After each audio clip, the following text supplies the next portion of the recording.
Hi everyone, Agi here. So today I want to speak a little bit about intuition.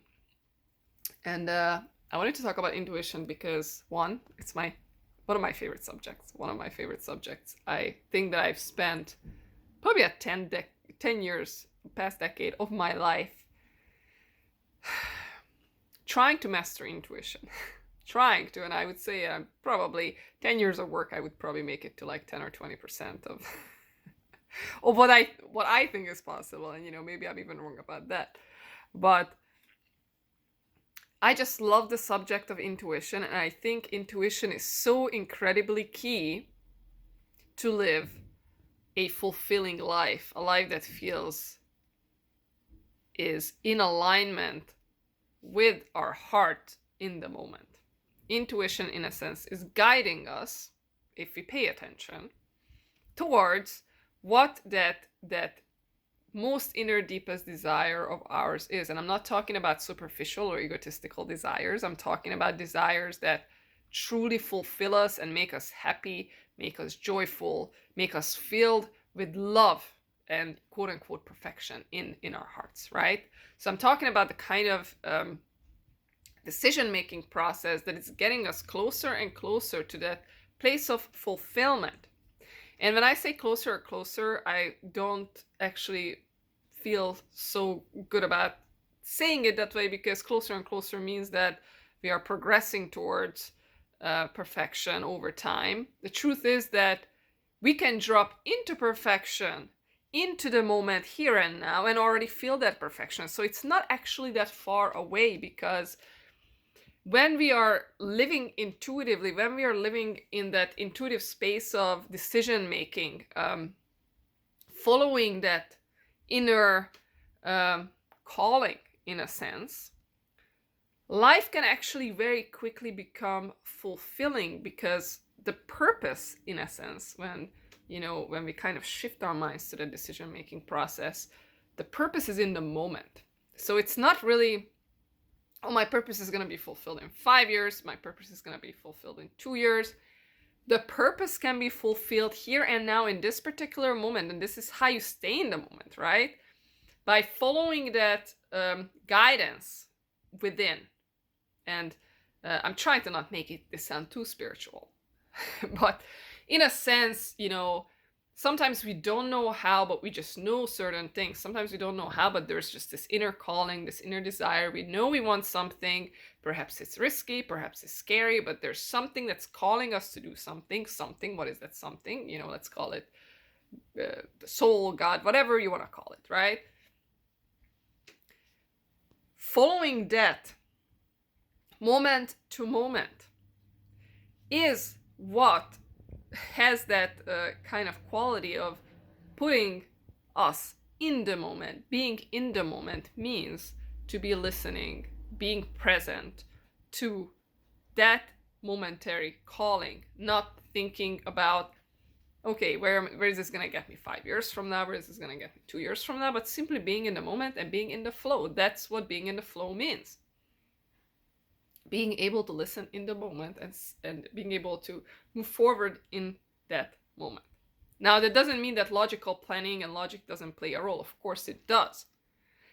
However, there has to be that kind of balance and mastery practice. And this is all about practice, right? The same way that you would practice basketball, or you would practice volleyball, or you would practice cooking, whatever it is that you want to practice. You start understanding how it works. Intuition will always communicate with you through this physical body, right? So you have a physical body, you're going to have to notice something, and the way you're going to notice it is that you're going to feel it somewhere in this physical body, otherwise you wouldn't know it exists, right? So what are the sensations of intuitive signals? How is your body communicating? What is your intuition's language? That's probably a perfect way to put it. What is your intuition's language? Could be different person to person. I know that for me, it feels like, kind of like I almost feel it on my skin and my gut. There's like almost like this magnet pulling and pushing. And I have spent a lot of time practicing, so I would have to tell you that over time, I gain more trust in these sensations. And You know, it's interesting to see how eventually the more you begin to live that way, the more courage you have to make bigger decisions in that direction. And sometimes for life to transform, it takes time. So for instance, let's say you begin living intuitively, there could be a time of transition from one life situation to a completely different experience, right? So sometimes intuition can guide you towards difficult things. For example, intuition can guide you to have a difficult conversation. Intuition can guide you to exit a relationship, exit a job.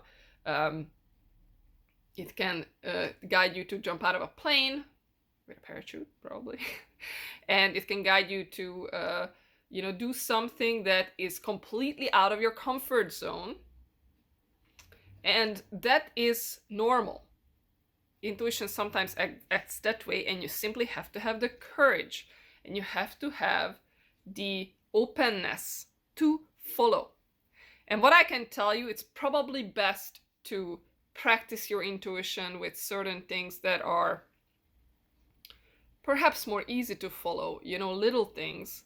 So you are prepared to make bigger decisions, kind of like you would go to practice basketball many times before you go to a tryout, right? Like you will kind of put yourself up for that success of, okay, now I kind of have this muscle memory on how to get this ball into the basket. So I would tell you that the sooner you begin practicing how your body is communicating with you, or the sooner you begin truly paying attention and dedicating yourself of, I want to live an intuitive life, so I'm going to pay attention to how my body is communicating with me.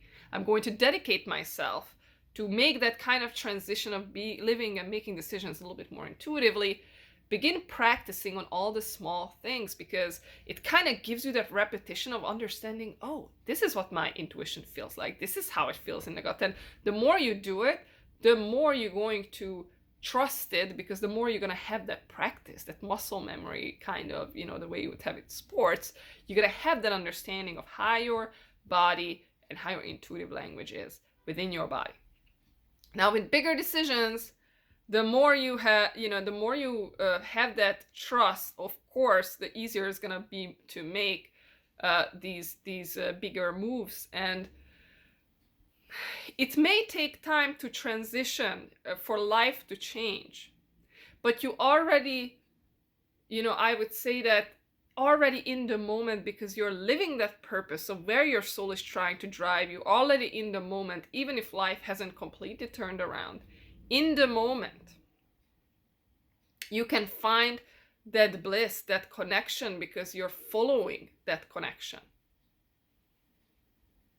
You're following that flow, that bliss. That is fulfilling. That feels good. That feels in alignment. That feels in the flow. It feels good. So I would say that, I cannot really speak about this subject without talking about what service means, what purpose means in life, because at the end of the day, all of this is connected. Service, when people talk about service, serving others, serving ourselves, and I hear a lot of people speaking about this subject as if there was some kind of general rule out there of, oh, I have to focus on myself, I have to serve myself, it's about me, I put myself first, or oh, I have to put my children first, or I have to put my husband first, it's all about him or her. You are not on this planet to specifically serve one individual. That includes yourself or your significant other or an elderly person. You are put in this experience to serve that inner calling, through which often you will serve yourself or someone else. But that's not a logical judgment you need to make. This is something that your heart's desire. I just watched a video of someone talking about this interestingly, and she was mentioning how during 9/11 she was in part of some Secret Service at the towers. She was working there, and she said, I couldn't make logical decisions. I knew I had to stay and be there to help others. There was no such thing as like, oh, I have to run, I have to go this way. It was no logical decision made in this moment. I just knew I had to stay and I had to help. This is a inner guidance system where you just know that you are, this is what you need to do. That's intuition. And in the moment, that can be incredibly empowering and even quote unquote fulfilling, even if the situation is incredibly difficult and stressful. So following that serving that inner calling, so in this particular scenario, I could say this person was serving her inner calling of staying and helping, and through that, yes, she was serving others. But in the next moment, if her intuition is telling her, okay, time to go, this is the time to go and serve yourself and get out of here, which in this scenario, I don't know if it happened or not, but if it did happen, now all of a sudden the intuition is calling us to again serve it, and through that we serve ourselves. So this could be the same thing of, someone having the intuition of serving a significant other or a child, or in another scenario having again a calling to serve themselves. There is no more important party than the other, meaning I don't put myself quote unquote first, I don't put the other person first, I put my intuition first, and the intuition is going to guide me on what to serve, and I'm not going to judge it. I'm not going to judge it and say, oh, this is selfish or this is self-sacrificial. I'm not sacrificing myself. I am also not being selfish. I am simply listening and serving that inner guidance system. And this is service. And if we are serving this way, there's never really burnout. There's never really exhaustion, because this is in the flow of the soul. It's always kind of this energy behind it. There's always a burst of energy. There's always motivation. And the same thing goes for the purpose. What is our purpose in life? I do Akashic Records readings, and one of the most frequent questions I get asked is, what is my purpose? What is my purpose? Is the best answer I can give you is that the purpose is in the moment of fulfilling that soul calling in the moment. So your soul may call you, take this class about, I don't know, graphic design, or take this class about basketball, or go out and drink water, or make this healthy food, or go into your kid's room and hug your child. This is purpose. This is purpose in the moment. And the sooner you have the ability to accept that your purpose is in the moment, and that kind of creates life in the long run and evolves into something, it evolves into more complex stories. But the truth is that in the moment, you can only have one single purpose. You cannot become a billionaire in the moment, right? Maybe as you follow your momentary purpose that your soul is calling you towards, you will end up becoming a billionaire. I don't know. But the truth is that your purpose is in the moment. So the sooner you accept that, the sooner you're going to be able to drop into the moment and be in the moment. Be in that peace that you are fulfilling your purpose 100%, because in that moment, that's what you're called to do. That is your purpose. That is your soul's purpose. And then you may look back at the bigger picture and you say that, oh, my purpose, my momentary purpose at 5-year-old led me to this bigger picture. Or at 45, it led me to this bigger picture. But the truth is that in the moment, you have to find that calling. In the moment is your calling. In that moment is your calling to eat, to do something, to do the next task. And that evolves into a bigger picture. And sometimes, yes, you do get visions, and you can plan and use your logic to fill in the blanks, to create a strategy towards that intuitive calling. So logic totally goes in hand with this, but I feel that there has to be that balance of understanding that the decision-making process 100% involves both your ability to be intuitive and your ability to be logical. Please feel free to ask questions, and I'm also looking forward to your comments. Ask questions in the comments. Say whatever you like to say, and I'm happy to make more videos on this subject. Okay? I will see you next time. Take care.